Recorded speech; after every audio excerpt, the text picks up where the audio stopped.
వాడు నా చేతిలో నుంచి తీసుకున్న తుపాకీ ఒరిజినలే, కానీ బుల్లెట్సే డమ్మీ. మీ చట్టం ఒక నేరస్తుడిని ఉరి తీస్తే అది శిక్ష, మేము నేరానికి శిక్ష విధిస్తే అది కక్ష. మా చేతులతో కాలిస్తే అది దౌర్జన్యం, మీ చేతులతో కాలిస్తే అది కర్తవ్యం. అందుకే చట్టబద్ధమైన మీ బుల్లెట్స్ తోనే నా విరోధిని కాల్చాను. లేదు, కాల్చేలా చేశాను. నా జీవితంలో పాలు పంచుకుంటావో లేదో గాని నా పగలో పాలు పంచుకున్నందుకు thanks. No, I don't want any explanations.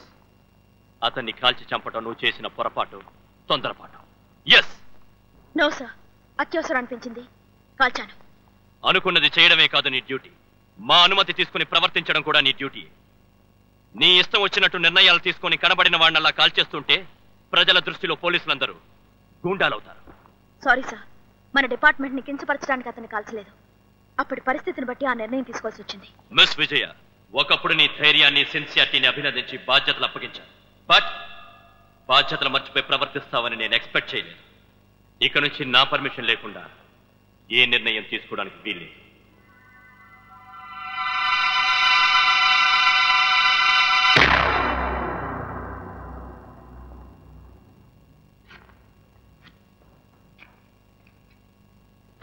విజయ, ఇక్కడికి ఎందుకు వచ్చావు? మళ్ళీ నీ క్రిమినల్ బ్రెయిన్ కి పదును పెట్టి నా చేత ఇంకో హత్య చేయించడానికా? అశోక్, నువ్వేదో సాధించానని విర్రవీగిపోతున్నావేమో. దౌర్జన్యం ఎంతో కాలం సాగదు. ఇది ఎప్పటి నుంచో వింటున్న పాత మాట. చివరికి గెలిచేది న్యాయమే. అయితే నేనే గెలుస్తాను. అశోక్. విజయ, నా ఉద్రేకాల్ని, కక్షల్ని పక్కన పెట్టి అద్దెంట్లో నువ్వు ఇచ్చిన అప్పుతో ఆనందంగా నవ్వుతూ బతికిన ఆనాటి అశోక్ గా నీతో మాట్లాడాలని వచ్చాను. ఈరోజు జూలై 5th. ఏ, ఈరోజు ఇంకో హత్య చేస్తానని చెప్పడానికి వచ్చావా? కాదు, నీ పుట్టినరోజుని చెప్పడానికి వచ్చాను.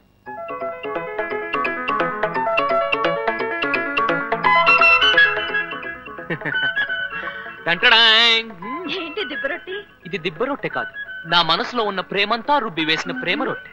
సాటి రాదు దీనికి ఏకేకు అని చెప్పాడు ఒక మొహమ్మద్ షేకు. ఇదిగో చాకు, ఇంకా ఆలస్యం చేయబాకు, పక్కింట్లో కోసిన ఈ గులాబీ నీకు. ఇన్ని కష్టాలు నా బర్త్డే చేయాలా అశోక్? ఇష్టాలున్న చోట కష్టాలుండవే నా గులాబీ రేకు. ఇంకా ఆలస్యం చేయబాకు, కోసే ఈ కేకు, ఎందుకంటే నా ఆకలికి ఇదే బ్రేకు.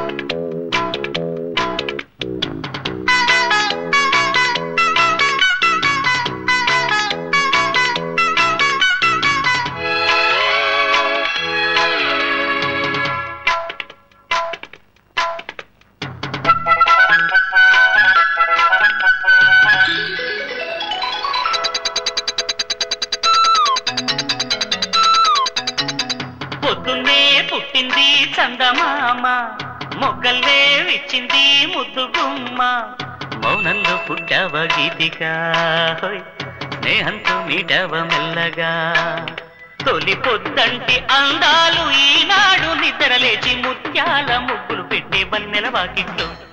పొద్దున్నే పుట్టింది చందమామ మొగ్గల్లే విచ్చింది ముద్దుగుమ్మ.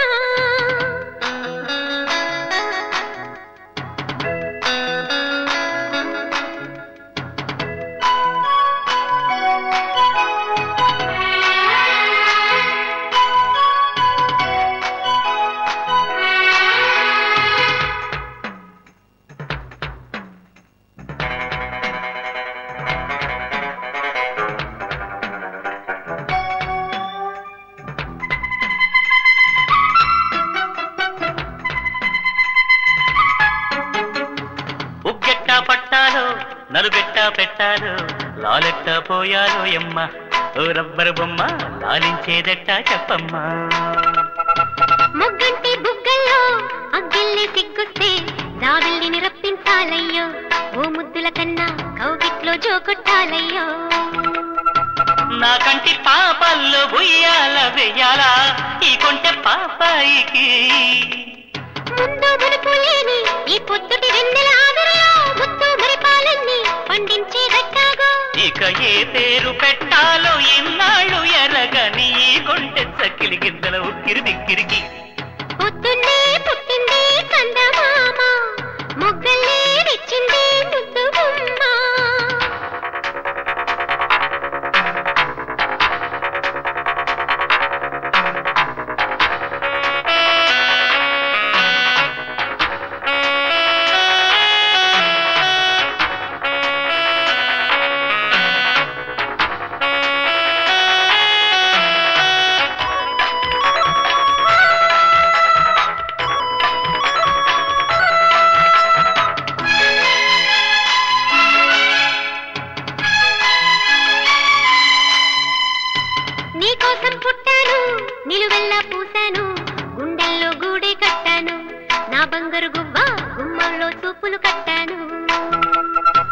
నేనేస్తం కట్టాను నీ దారే పట్టాను కళ్ళల్లో కాపురం ఉంటాను నా పచ్చని కొమ్మ పొమ్మన్న పక్కకి పోలేను శృంగార స్నేహాల సంఖ్యలు వెయ్యాలా సింగారి చిందాటతో ఉరికే గోదారంటి నా ఉడుకు దుడుకు తగ్గించి కొంగున కట్టేసే నీ కిటుకేదో చెప్పమ్మా పసి పరువాలు చూస్తుంటే బరువైన కన్నుల్లో పగలేదో రేదో తెలియదు లేవయ్యా పొద్దున్నే పుట్టింది చందమామ మొక్కల్లే తెచ్చింది ముద్దు గుమ్మ మౌనంలో పుట్టావ గీతిగా స్నేహంతో మీటావ మెల్లగా తొలి పొద్దంటి అందాలు ఈనాడు నిద్రలేచి ముత్యాల ముగ్గులు పెట్టే వన్నెల వాకిట్లో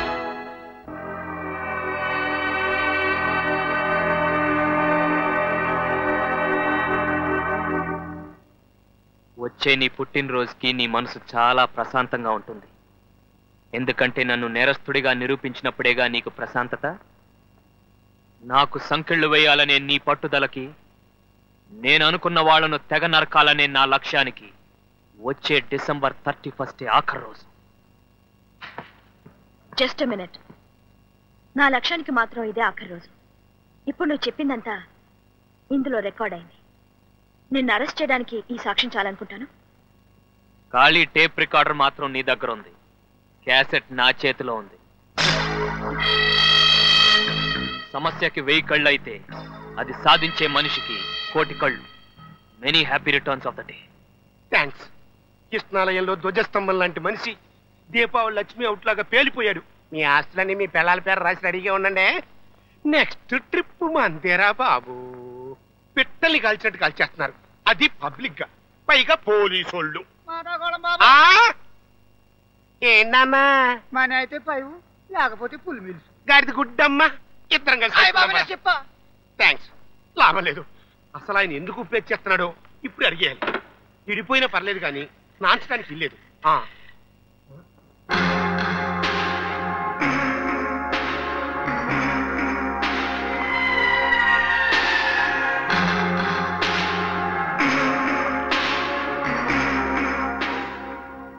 ఇదిగో ఏరబాగుడు, నువ్వు వెంటనే రాజీనామా చేసేయి.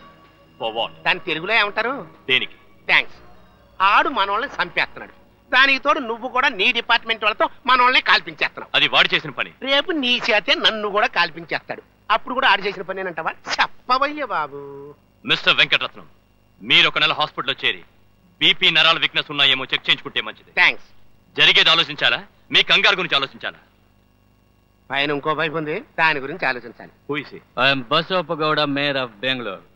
ಕೆಟ್ಟು ಹೋಗ ಬಿಲ್ಡಿಂಗ್ ವಿಷಯಕ್ಕೋಸ್ಕರ ಹೇಳ ಬಂದಿದ್ನೆ. అంతే బందేవులేవయ్యా, ఏడాది కింద గొడవ ఇప్పుడు ఎందుకు వచ్చినట్టు? అవసరం తిరిగిపోయిన మనిషి ఇంగ్లీష్ లో నాకు చెప్పి పంపించేసాయి. ఈ పైపులేంటండి బాబు? మీరు వెళ్ళండి. ఎలా కొంటావా? నేను DIG Prakash Rao directly, Venkataratnam partner indirectly నాకు గుర్తు. మీరే భాషలో మాట్లాడినా నేను మాట్లాడగలను. మాట్లాడండి. బెంగళూరులో కూలిపోయిన బిల్డింగ్ విషయం కార్పొరేషన్లో మాఫీ చేసినందుకు మీరు చెప్పిన 10 ఇవ్వలేదు. సో ఇప్పుడు 20 లక్షలు ఇవ్వాలి. ఇఫ్ నాట్, మొత్తం ఆ బిల్డింగ్ తాలూకు పేపర్స్ అన్ని నా దగ్గరే ఉన్నాయి. మళ్ళీ కథ మొదటికి వస్తుంది.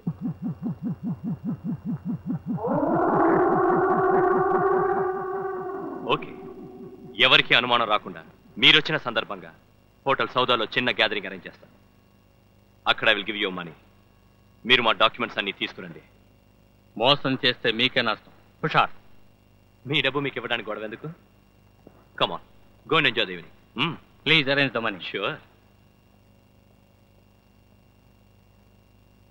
ఏంటి 20 లక్షల? 20 లక్షలు బేడా. Shut up. అలాగే. ఒప్పుకొని నాకు ఇవ్వకపోతే ఎలా? You arrange that money immediately. Okay? Thanks.